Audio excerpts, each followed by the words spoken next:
Well, it really started when I was reading about some of the crimes that were committed while people were on certain medications, especially school shootings and other, tragedies. It was coming out later that a lot of these perpetrators were taking these medications, and it just caused me to think about what real horror is, what true horror is, and the idea that if a side effect of a medication was homicide or a side effect of a medication was murder, that, could there if that side effect was created, could there possibly be a scientific formulation for evil? And that kind of gave me the idea, what if evil came in a pill? And, and then kind of I took a twist on the urban legend, at least in the Midwest, about the babysitter that puts the turkey in the oven. So kind of put my own spin on it. So. Well, we shot the project in 4 days. I made Side Effect as part of the AFI Directing Workshop for Women, and we did about, I want to say maybe 4 or 5 months of pre-production and planning and rehearsal and casting and getting the art, production design together. But the shoot actually took place in 4 days. We had a 60-person crew, so it went very fast. A very professional crew. Yes, I was actually, through AFI, I was allowed to have 5 days to shoot, but because of the neighborhood that we were in, it's a very upscale neighborhood, and they weren't happy that the gentleman that was renting us the house had been renting out to film productions, and so they mounted a campaign against us with the city of Los Angeles. And so the way it works in LA is that if you're just going to shoot in 4 days, you don't need to take into account the neighborhood opinions. But if you want more than 4 days, then you have to do a complete survey of the neighborhood, which I did. And the surveys were so negative that they said, well, we're going to deny you your 5th day. So we had to kind of rearrange the schedule. Yeah, the program's been around for 34 years. A lot of high-profile women have gone through the program, and I was the first woman to do a horror film. And it pretty much, I would say the AFI people were pretty much divided on it. I mean, there was a lot of people who felt they liked the script, but they're like, you don't need to show the bloody, you don't need to show the baby, you don't need to show the gore. And as a horror fan, I knew, I saw what they were saying. The script could work without the gore, but as a horror fan, I knew the horror fans would feel cheated if you put a baby in the oven and you didn't show the baby in the oven. And so, the way, AFI definitely, once you're accepted in the program, they tell you what they think, but it's up to you creatively to decide what you want to do with it. But there was people who came onto the project because of that baby in the oven. There's people who read the script and said, I've got to work on a movie that puts a baby in the oven. So I got a great crew, partly because of that. I read how you created the effects of the baby, and that was pretty genius. That I have to give full credit to Jenda Sipperly, who is the special effects person for all the practical effects, and she took, because we had the baby doll, but it's plastic and it didn't really read very well, so she took actual chicken skin from a chicken and put it onto the baby doll and then burned it with a blowtorch, so the plastic and the chicken skin kind of melted and burned together to create the burned look. And then she got actual hair from a barber shop or beauty salon and put real hair on the baby, and then made a separate molded silicone arm that could be operated independently. I mean, she's a genius with it. Everybody was very impressed. It really stunk, though.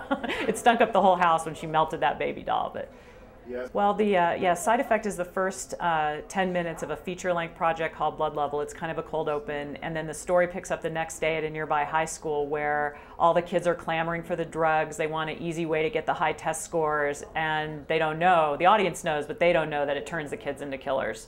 So my main character, Lucas, figures it out, but it's too late because everybody's locked in the school on test day, and now he has to fight for survival against his former friends in a school turned death trap. So that's basically where the story goes after Side Effects ends.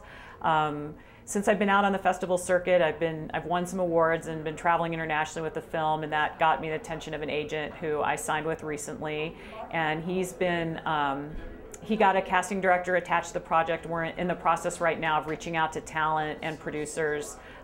We've got a table read scheduled for first week of December. And so we're just going to move from there. So that he's really excited about the project. He's talked to some different, private funds. There's one in Dubai that's interested, I guess, and some other people that fund low-budget horror movies. So we're looking at, hopefully of a budget around $3.5 million for the project. Yeah, I ran my own business for about 13 years in computer supplies and also scientific instrumentation and nanotechnology. So I have a background in business and sales and marketing. And after doing that for a lot of years, and it was a pretty successful business, so actually my husband said to me, you've worked so hard, what would you do? You could have another career if you wanted. What would you do if you knew you couldn't fail? That kind of classic thing. And it just seemed crazy at the time, but I was like, well, I'd like to make movies. So we sold the business and I went to film school at LA City College in Los Angeles and then did some shorts there. And then in a writing class at UCLA, I met Dan Vining, who also works at AFI, and he told me about the directing workshop for women. And so I applied and got accepted and made Side Effect, and here I am. So it's been a wild ride. That is great, I myself, I worked a lot of years in retail and customer service, my military benefits, and here I am learning the trade, news reporter / whatever. I was supposed to have an interview. This is good. So, That's great. Yeah, I mean, you got to follow your dreams and do what inspires you, I think. So what is your next stop or next film festival? I don't have anything on the schedule right now. I've got applications out to some big ones still that I haven't heard back from Slam Dance and Sundance, and I applied to Hong Kong International, to Dubai International. So I'm waiting kind of to hear back. Santa Barbara, some other festivals. I'm still kind of in this period now where I'm just waiting to hear back, where I'll be going next with the film. So. Based on last night's screening, at least for me, when the end of the film was over, people were just like, like shocked. And which I think is a great, coming for a horror movie. So, were you pleased with the reaction? Oh yeah, I really enjoy it. I mean, and it's interesting for me when the film screens with a lot of different types of movies. I mean, we had we had a documentary, we had some comedies, and so it's I always feel like when Side Effect screens in the middle of all those kind of films, it really throws the audience a curveball, which I really enjoy. I love hearing the gasps and the whispers and what people have to say. So, but some people think I'm a dark person because of the content of the film, and it's really not true. The idea for Side Effect didn't come from a dark place in me. I want to entertain people, and I want to show the audience a good time, and at the same time provoke thought and conversation. So, it's I just like to entertain people and get them interested in what's on the screen.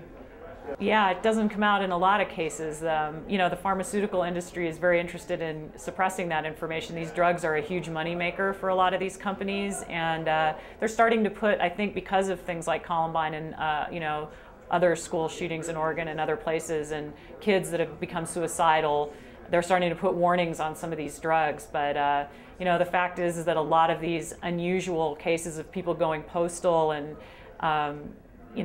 mass shootings like that, oftentimes people are on these medications now. Is it a chicken or the egg? Are they on the medications because they had a tendency to do this, or does the medication play a role in destabilizing the person towards a violent attitude?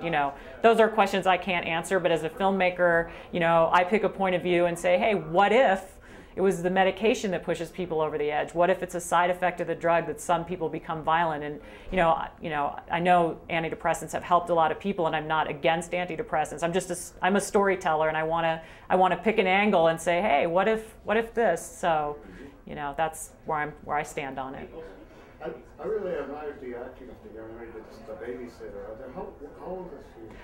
She's in her mid-20s. She's doing really well. She was recently got a small part on the TV show The Office, and she just finished shooting a feature film called Peacock that stars Ellen Page, Susan Sarandon, and Bill Pullman. So her career is really on the rise. She's a really talented young actress. So I worked with professional editors. My editor, Bridget Foley, who's amazing, I felt that she added so much to the project. She's a very experienced television editor, and she came in knowing how to use all the equipment. AFI provides the symphonies. So we worked together on, she would assemble the movie, and then we would kind of work together on kind of making some changes once it was there. But once we had the idea of the montages and all the flashing at the end, she just, yeah, I have to give a lot of credit to her for the way that the editing came out and the